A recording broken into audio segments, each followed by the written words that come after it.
A única certeza que temos é a morte? Bom, não para esses 3 homens imortais. Ficou curioso para saber como esses caras conseguiram driblar a morte? Será que tem um segredinho que podemos aplicar na nossa vida? Fique com a gente, porque além de aprender muito, você ainda vai se divertir com essas histórias fantásticas. Bora lá descobrir juntos. Preparados para conhecer a história do profeta mais casca-grossa da Bíblia? Sim, estou falando de Elias. Esse cara viveu durante o reinado de Acabe. Um rei que, vamos combinar, não era nenhum exemplo de moralidade. Acabe e sua esposa Jezabel espalhavam idolatria e corrupção por todo o reino. Mas Elias, esse sim, era o herói que ninguém esperava. Imagina só, Elias aparece em cena e já manda logo uma profecia bombástica. Não vai chover nos próximos anos, exceto quando eu disser. 1 Reis 17:1. Com certeza o cara tinha coragem. E não deu outra, veio uma seca daquelas que até os cactos ficaram preocupados. Elias, então, teve que se esconder no riacho de Querite, sendo alimentado por corvos mandados por Deus. E você aí reclamando do iFood que atrasou. Depois de um tempo, Elias recebe um novo chamado. Deus manda ele desafiar os profetas de Baal num duelo épico no Monte Carmelo para ver quem conseguiria produzir fogo. Imagine a cena. De um lado, Elias sozinho, confiante. Do outro, 450 profetas de Baal fazendo o maior escândalo. Eles passaram o dia inteiro gritando e se cortando, tentando invocar Baal, mas nada de fogo. Elias, com aquele humor ácido, ainda debocha. Gritem mais alto. Talvez ele esteja meditando, ou viajando, ou quem sabe dormindo. 1 Reis 18:27. Na vez de Elias, ele ora e, bum, o fogo de Deus desce e consome tudo. Final feliz para Elias, não tanto para os profetas de Baal. Mas a vida de Elias não era só ação e piadinhas. Depois desse grande confronto, Jezabel ficou furiosa e prometeu acabar com ele. Elias, com medo, fugiu para o deserto e pediu a Deus para tirar sua vida. Sim, até os heróis têm seus momentos de fraqueza. Mas Deus, que é sempre surpreendente, enviou um anjo para alimentá-lo e dar forças para continuar. E aí Elias recebeu um verdadeiro banquete angelical. Elias se levantou, comeu, bebeu e, fortalecido, caminhou 40 dias e 40 noites até o Monte Horebe. 1 Reis 19:8. Revigorado, Elias continuou sua missão. E vamos combinar que missão? Ele foi um líder espiritual crucial para Israel, realizando muitos milagres. Tinha uma conexão tão direta com Deus que suas orações controlavam a chuva. Tipo, e aí, Elias, vai chover? E ele respondia, calma aí que vou dar um toque no chefe. E não é que funcionava? 1 Reis 18, 41, 45. Elias também ajudou uma viúva em Sarepta, multiplicando azeite e farinha de uma forma que deixaria qualquer Masterchef com inveja.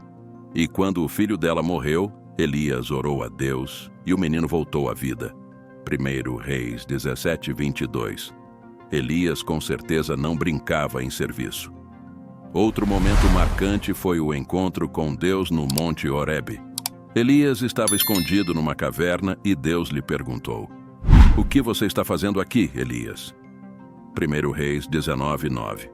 Então Deus se revelou a Elias não num vento forte, nem num terremoto, nem num fogo, mas numa brisa suave. Essa experiência mostrou a Elias e a nós que Deus pode se manifestar de maneiras inesperadas e sutis.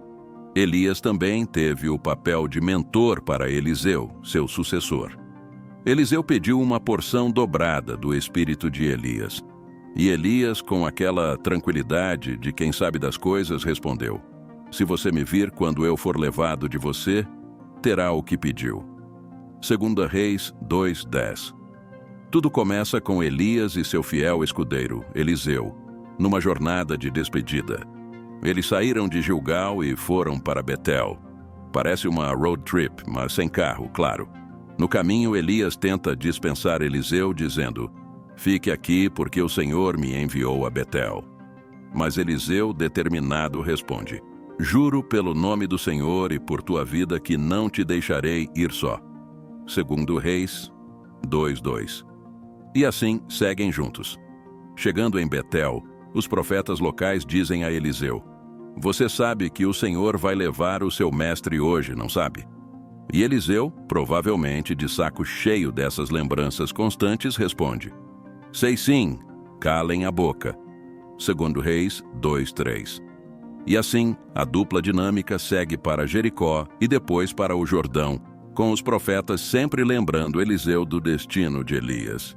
E ele, mantendo o foco, manda todo mundo calar a boca. Quem nunca, né? Ao chegar no Jordão, Elias faz uma coisa de mestre. Enrola seu manto e bate nas águas. As águas se dividem e os dois atravessam a seco. 2 Reis 2:8. Moisés certamente ficaria orgulhoso. Do outro lado, Elias pergunta a Eliseu o que ele gostaria de herdar. Eliseu, com aquela ambição santa, pede uma porção dobrada do espírito de Elias. E Elias, na sua sabedoria, diz: "Se me vires quando for levado de ti, assim se te fará. Senão, não se fará." 2 Reis 2:10. De repente, o céu se abre e vem o Uber celestial.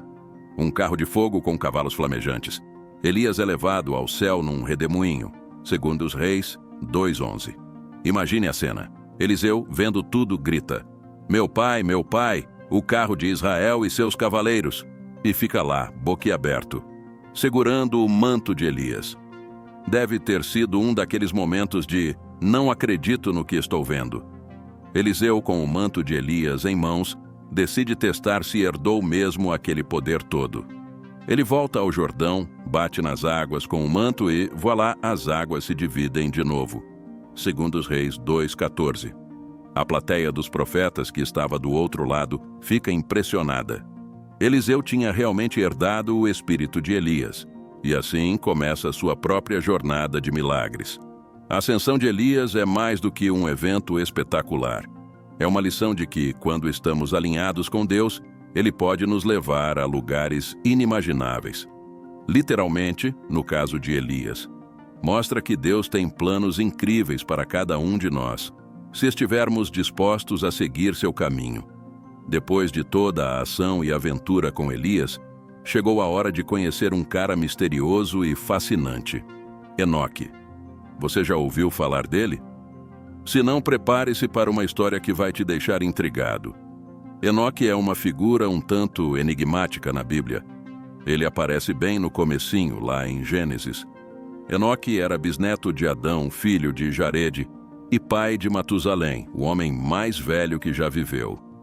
Mas o mais impressionante sobre Enoque é que ele andou com Deus, e não foi mais visto porque Deus o tomou. Gênesis 5:24. Pensa só, ele não morreu, simplesmente foi levado por Deus. O que significa andar com Deus? Enoque tinha uma relação tão próxima e íntima com Deus que sua vida era um exemplo de fé e obediência. Imagina você estar tão sintonizado com Deus que Ele decide te levar diretamente para o céu, sem passar pela morte.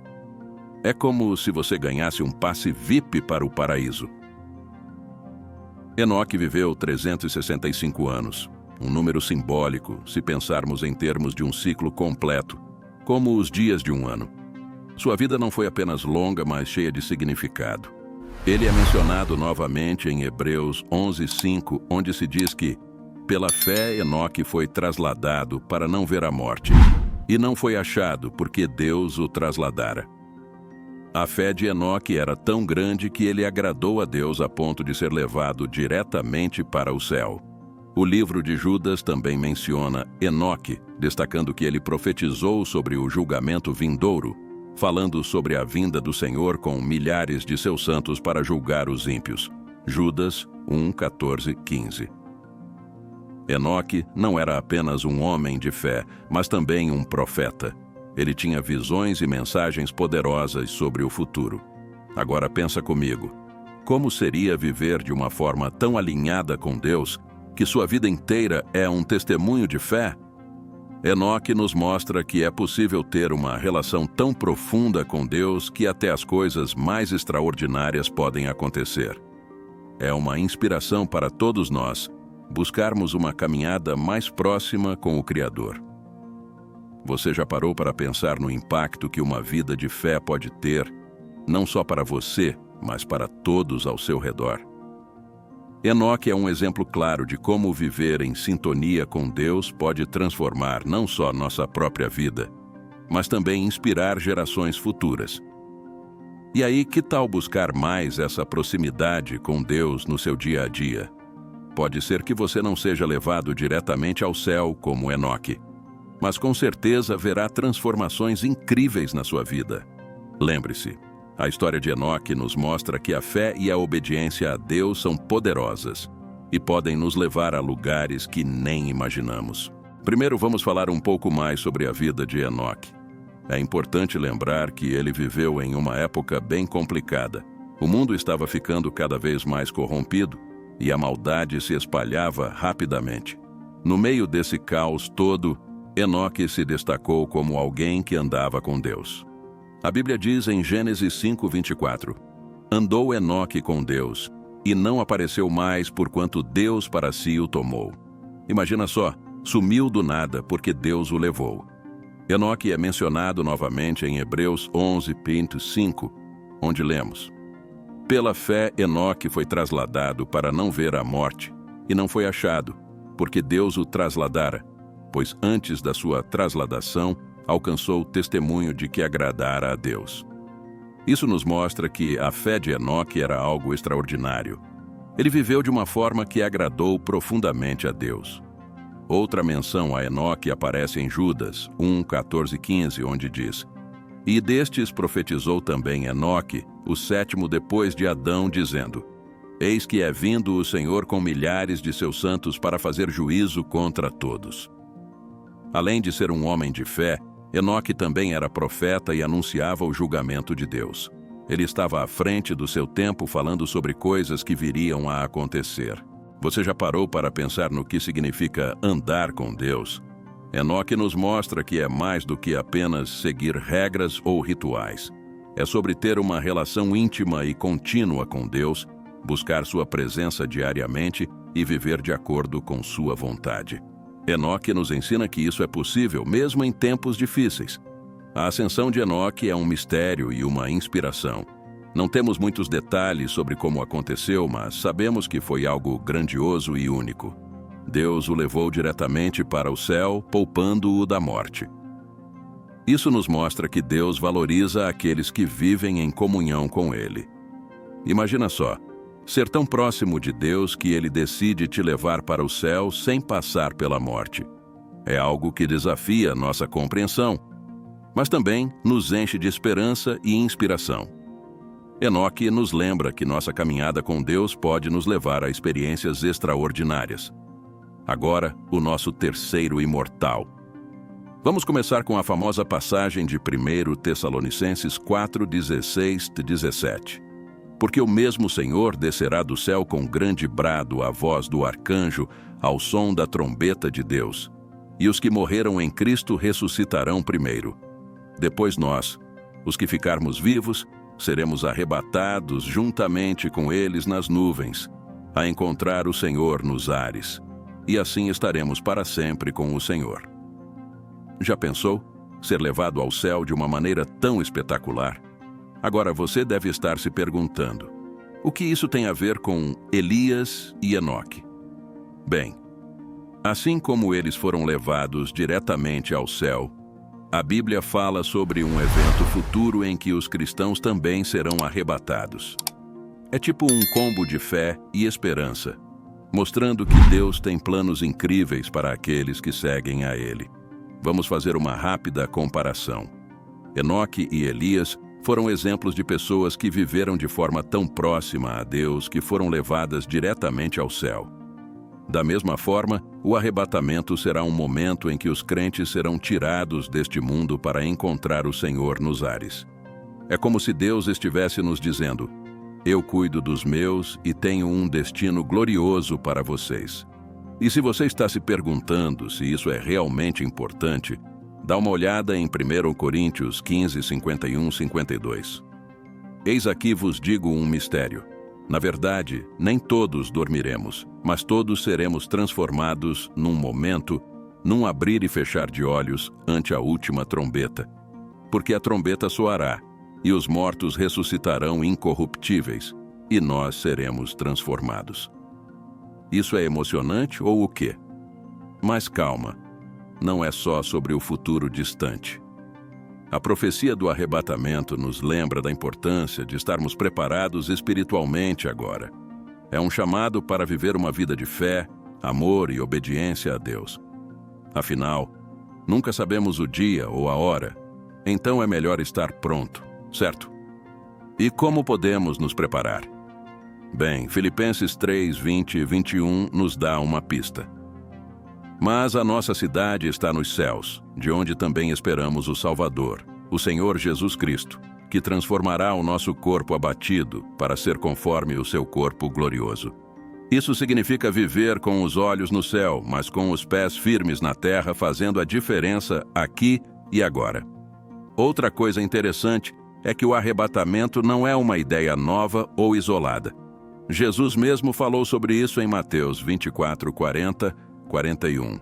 Então, estando 2 no campo, será levado um e deixado o outro. Estando 2 moendo no moinho, será levada uma e deixada outra.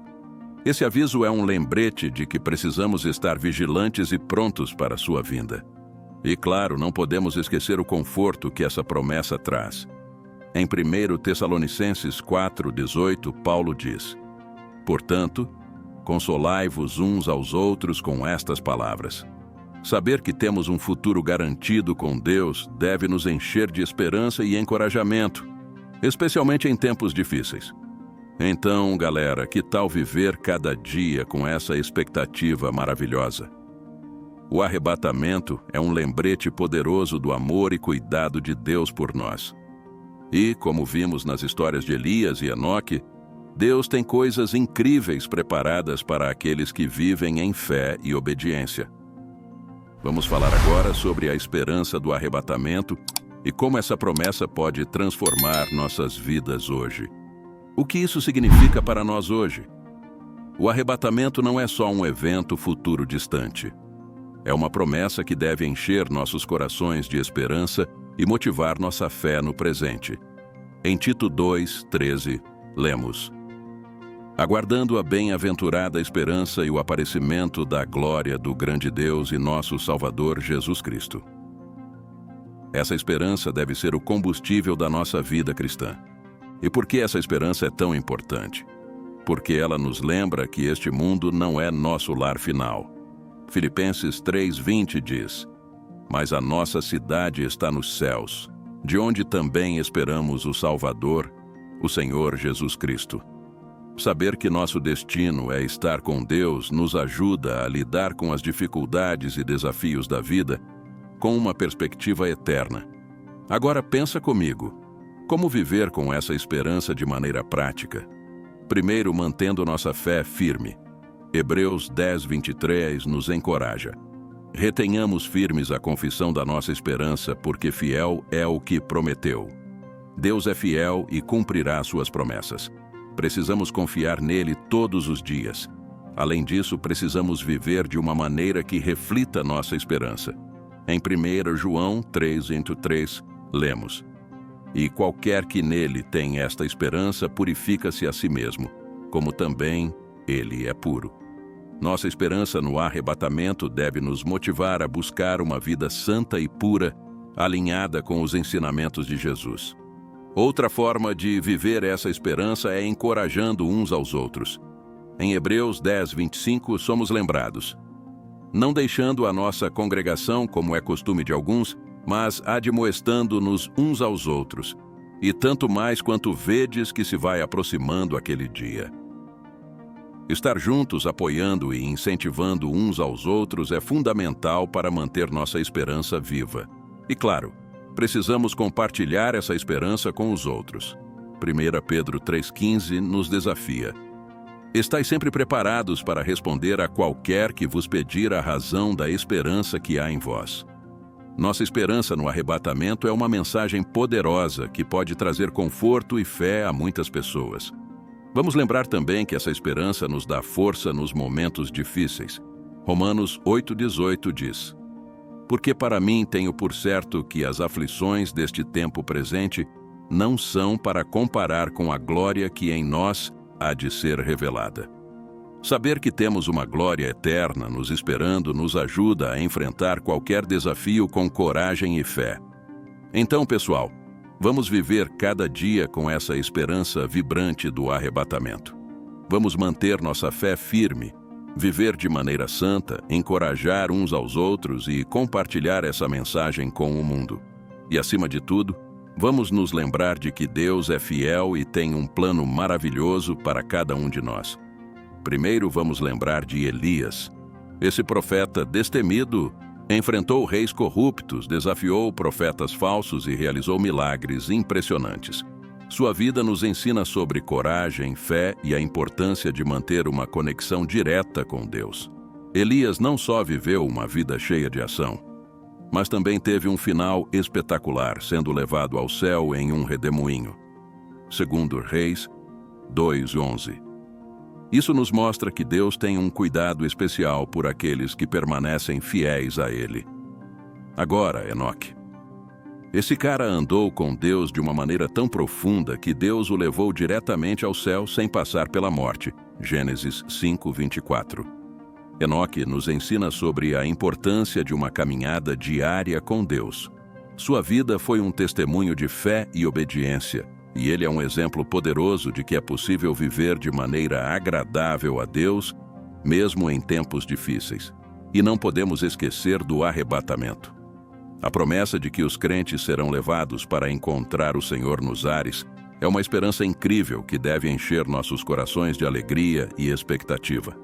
1 Tessalonicenses 4:16-17 nos lembra que o Senhor virá buscar os seus, e isso nos motiva a viver uma vida de fé e preparação constante.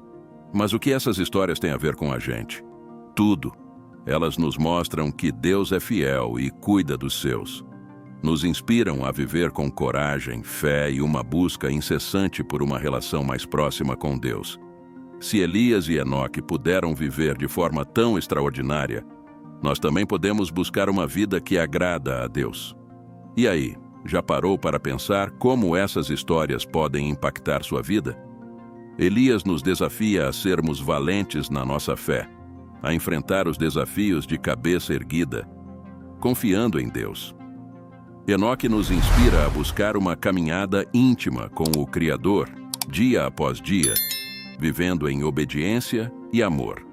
E a promessa do arrebatamento nos dá esperança e nos lembra que Deus tem um plano incrível para nós. E agora, a pergunta que não quer calar: como você pode aplicar isso na sua vida hoje? Comece buscando uma relação mais próxima com Deus, como Enoque. Seja valente na sua fé, como Elias, e viva com a esperança constante do arrebatamento, sabendo que Deus tem um futuro glorioso para você. Cada um de nós tem a oportunidade de viver de maneira extraordinária. Basta confiar e seguir os passos desses grandes exemplos.